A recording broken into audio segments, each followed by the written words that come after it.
السلام علیکم دوستو، آج کی کہانی کا نام ہے ٹھیکیدار۔ ایک ٹھیکیدار تھا، اس نے اپنی پوری زندگی گھر بنانے میں گزار دی تھی۔ اینٹ پر اینٹ رکھ کر اس نے نہ جانے کتنے لوگوں کے خوابوں کو حقیقت کا روپ دیا، مگر اب وہ بوڑھا ہو چکا تھا اور آخرکار اس نے فیصلہ کر لیا کہ اب وہ ریٹائر ہو جائے گا۔ وہ اپنے مالک کے پاس گیا اور دھیمے مگر پر اعتماد لہجے میں بولا، میں اب کام چھوڑ رہا ہوں، ریٹائر ہو رہا ہوں، باقی زندگی اپنی بیوی کے ساتھ گزاروں گا، اپنے پوتے پوتیوں کے ساتھ وقت گزاروں گا۔ مالک کو اس کی بات سن کر افسوس ہوا، اتنے سالوں کا ساتھ، اتنی محنت، اسے یوں جاتے دیکھنا آسان نہ تھا۔ اس نے کچھ سوچا، پھر کہا، ایک آخری کام کر لو، بس ایک آخری گھر بنا دو، پھر ہم تمہیں شاندار بونٹ کے ساتھ رخصت کریں گے۔ ٹھیکیدار نے مان لیا، کام شروع ہوا، نقشے بننے، سامان آیا، مزدور لگے، لیکن اس بار کچھ بدل چکا تھا۔ اس کے دل میں وہ لگن، وہ جذبہ باقی نہ رہا تھا۔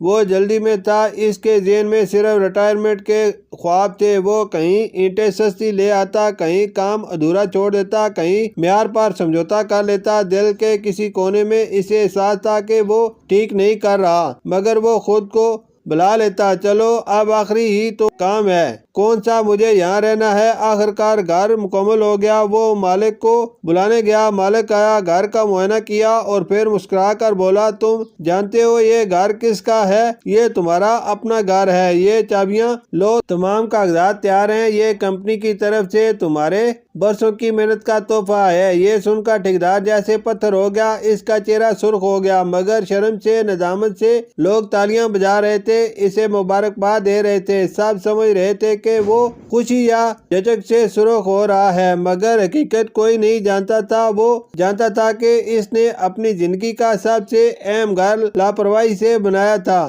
اب وہی اس کا نصیب تھا، وہی دیواریں، وہی خامیاں، وہی کمزور بنیادیں، سب کچھ اب اس کا اپنا بوجھ تھا۔ ہم سب بھی ایسے ہی ٹھیکیدار ہیں، ہم اپنی زندگی خود بناتے ہیں، ہر دن، ہر فیصلہ، ہر عمل ایک اینٹ کی طرح ہے، مگر ہم اکثر لاپرواہ ہو جاتے ہیں۔ ہم سوچتے ہیں یہ تو بس ایک دن ہے، اس میں کیا فرق پڑتا ہے، اتنی محنت کیوں کریں، لیکن ایک دن ہمیں احساس ہوتا ہے کہ ہم اسی زندگی میں رہ رہے ہیں جو ہم نے خود بنائی ہے، اور تب بہت دیر ہو چکی ہوتی ہے۔ یاد رکھو، آج کی ہر اینٹ کل کا تمہارا گھر ہے۔ شکریہ۔